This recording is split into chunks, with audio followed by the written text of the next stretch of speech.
Hello மக்களே! Welcome do my YouTube channel. Indian பேங்க்ல நகைக்கடன் வச்சிருக்கீங்களா? அப்ப இந்த வீடியோ உங்களுக்காக தான். ஸோ இந்தியன் பேங்க் நகைக்கடன் தள்ளுபடி செய்யப்படுமா? அப்படிங்கிற முழு விவரம் இந்த வீடியோல பார்த்துடலாம் வாங்க. ஸோ 2026 எலக்ஷன் அப்படின்னு சொன்னோனயே நம்ம எல்லாருமே பார்த்தீங்க அப்படின்னா நகைக்கடன் பத்தி பேச ஆரம்பிச்சுட்டோம். ஏன் அப்படின்னு பார்த்தீங்கன்னா 2021 எலக்ஷன்ல நகைக்கடன் தள்ளுபடி அப்படிங்கிற ஒரு அறிவிப்பு வெளிவந்திருந்துச்சு. அதே மாதிரி டிஎம்கே ஆட்சி வந்ததுக்கு அப்புறம் நகைக்கடன் வந்து தள்ளுபடியுமே பண்ணியிருந்தாங்க. ஸோ இப்போ லேட்டஸ்டான நகைக்கடன் அறிவிப்பு என்ன அப்படின்னு பார்த்தீங்கன்னா அதிமுக சார்பிலேருந்து வந்திருந்துச்சு. நாங்க ஒரு வேளை ஜெயிச்சு வந்துட்டா கூட்டுறவு வங்கியில நகைக்கடன் தள்ளுபடி பண்ணுவோம் அப்படிங்கிற மாதிரி சொல்லியிருந்தாங்க. ஸோ இந்த வீடியோ நம்ம சேனல்ல நான் வெளியிட்டிருந்தேன். ஸோ இந்த வீடியோக்கு நிறைய பேர் என்ன கேட்டிருந்தாங்க அப்படின்னா, கூட்டுறவு வங்கி அப்படின்னு போட்டிருக்கீங்க. இது வந்து இந்தியன் பேங்க்லயும் வருமா அப்படிங்கிற மாதிரி நிறைய பேர் கேட்டுட்டு இருந்தீங்க. ஸோ இந்தியன் பேங்க் பத்தி ஸ்பெசிஃபிக்கா ஏதாச்சும் சொல்லியிருக்காங்களா அப்படிங்கிற மாதிரி கேட்டுட்டு இருந்தீங்க. ஸோ அதுக்காக தான் இந்த வீடியோ மெயினா மேக் பண்றேன். ஃபர்ஸ்ட் ஒரு விஷயம் நான் சொல்லிடுறேன் கேட்டுக்கோங்க. கூட்டுறவு வங்கியில இந்தியன் பேங்க் வராது. கூட்டுறவுக்கு இங்கிலீஷ் வந்து கோஆபரேட்டிவ் பேங்க் அப்படின்னு சொல்லுவோம். ஆனா இந்தியன் பேங்க் பார்த்தீங்க அப்படின்னா அது வந்து கவர்மெண்டோட நேஷனலைஸ்டு பேங்க் அந்த கேட்டகரியில வந்துரும். ஸோ கூட்டுறவு வங்கி கேட்டகரியில இந்தியன் பேங்க் கண்டிப்பா வராது. ஸோ இப்போ அதிமுக தரப்புலேருந்து வெளியிட்டிருக்க அந்த அறிக்கையில இந்தியன் பேங்க்ல நகைக்கடை வச்சிருந்தீங்க அப்படின்னா உங்களுக்கு தள்ளுபடி வராது.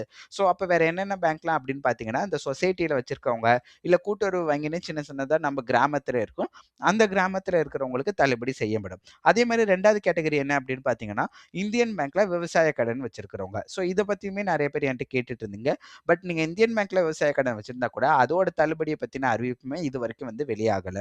இதுவரைக்கும் வெளியாயிருக்கிறது பார்த்தீங்கன்னா கூட்டுறவு வங்கி மட்டும்தான். ஸோ நீங்க ரேஷன் கடை நம்ம ஊர்ல பார்த்தீங்க அப்படின்னா ரேஷன் கடை பக்கத்துலேயே சொசைட்டின்னு ஒன்று வச்சிருப்போம். அவங்கள்ட்ட போனீங்க அப்படின்னா உங்களோட பட்டா சிட்டெல்லாம் அந்த விவசாய கடன் அங்க போயிட்டு நீங்க விவசாயம் சம்பந்தப்பட்டதெல்லாம் கொடுத்து நகை கொடுத்து நீங்க அங்கேருந்து பார்த்தீங்க அப்படின்னா விவசாயம் கடன் வாங்கியிருந்தீங்க அப்படின்னா உங்களுக்கு தள்ளுபடி செய்யப்படும்.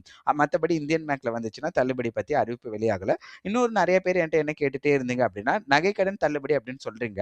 இப்போ ஒரே குடும்பத்திலேயே நாங்க 2 பேர் வச்சிருக்கிறோம். எங்களுக்கு எப்படி நகைக்கடன் தள்ளுபடி ஆகும்? 2 பேருக்குமே ஆயிடுமா? ஏன் அப்படின்னா போன வாட்டி 5 பவுன் அப்படின்னு தான் அனௌன்ஸ் பண்ணியிருந்தாங்க. ஒரு ஆள் 5 பவுன் தானே வைக்கலாம். நாங்க 2 பேரும் ஒரே குடும்பத்திலேயே 5 பவுன் வச்சிருக்கோம் அப்படிங்கிற மாதிரி நிறைய பேர் கேட்டுட்டு இருந்தீங்க.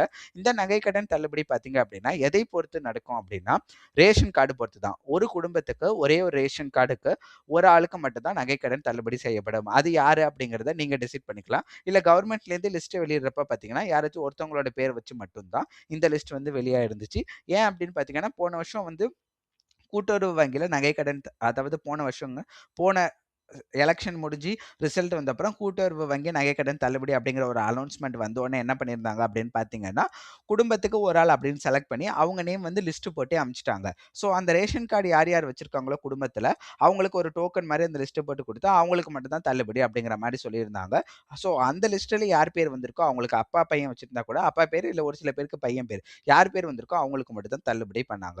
ஸோ எல்லாருக்கும் தள்ளுபடிங்கிறது ஒரு குடும்பத்துல 2 பேர் நீங்க நகை வச்சு 2 பேருக்குமே தள்ளுபடி கேட்டீங்கன்னா அது கிடைக்காது. ஸோ இந்த மாதிரி வேற ஏதாச்சும் நகை கடன் பத்தின தகவல் வேணும் அப்படின்னா கண்டிப்பா சப்ஸ்கிரைப் பண்ணிட்டு பாருங்க.